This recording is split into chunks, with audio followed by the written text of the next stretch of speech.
povo de Deus. Vamos começando aqui mais um impacto da palavra. Eu quero desejar que o Senhor abençoe vossa vida, abençoe sua casa, abençoe sua família, que o Senhor derrame bênçãos sem medida sobre os teus sonhos, sobre a tua vida, sobre os teus projetos.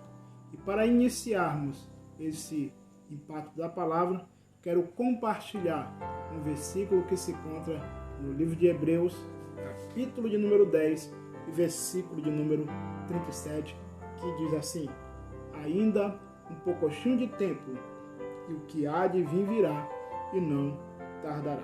Nós estamos diante de um livro conhecido, de um livro bastante lido, ou uma carta bastante lida, uma carta que nos chama muita atenção, principalmente quando o escritor ele é um escritor desconhecido. Ninguém por certo sabe a sua identidade. Alguns acreditam que seria Paulo, outros acreditam que seria Lucas, outros acreditam que seria Timóteo, outros acreditam que seria Priscila, outros acreditam que seria Clemente de Roma. Do certo que ninguém sabe ao certo quem é o escritor do livro de Hebreus. Ele nos dá uma esperança, pois ele escreve dizendo no capítulo 10, versículo 37, ainda um pouquinho de tempo, e o que há de vir virá, e não tardará.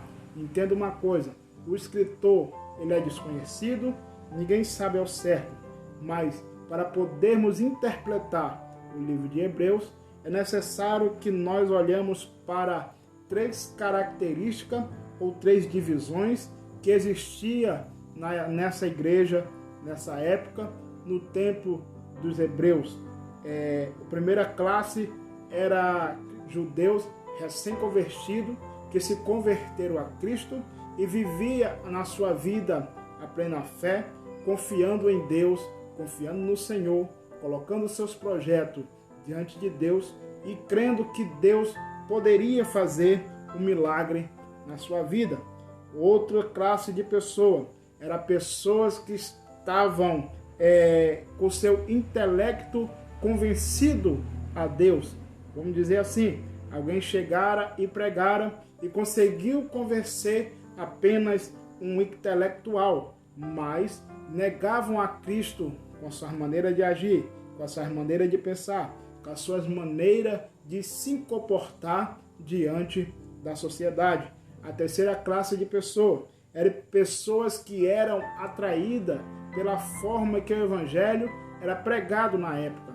Então, essas pessoas se atraíam pela unção que era transmitida, pela glória que era notória no meio do povo de Deus naquela época, e eles se atraíam-se e iam participar de cultos a Deus. Entenda uma coisa, a apostasia entrara nesse período. A apostasia fez parte do povo também nesse período. Não é diferente dos dias atuais. No tempo em que o livro de Hebreus, que a carta aos Hebreus foi escrita, nós entendemos que o povo estava deixando de adorar a Cristo e estava colocando os anjos acima de Cristo. Se você analisar o capítulo 1, você vai ver que o escritor ele declara que Jesus está acima e ordena e manda em todos os anjos.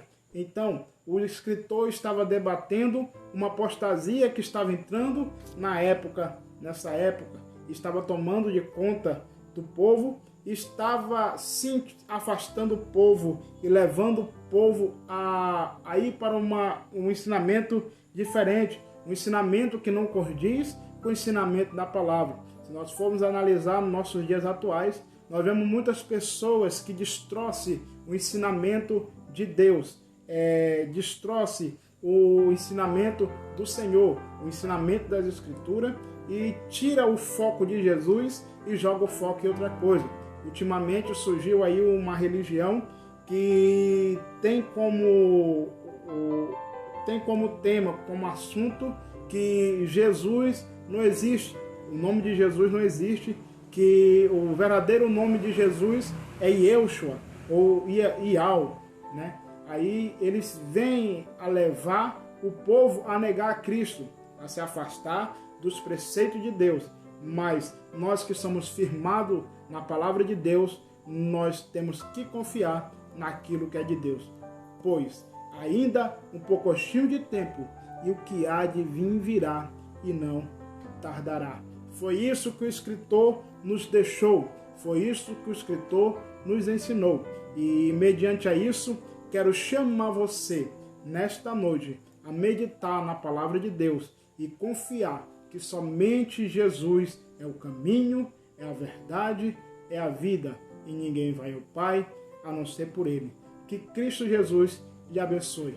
Se inscreva no canal, dá um like, que Deus possa te abençoar grandemente, em nome de Jesus.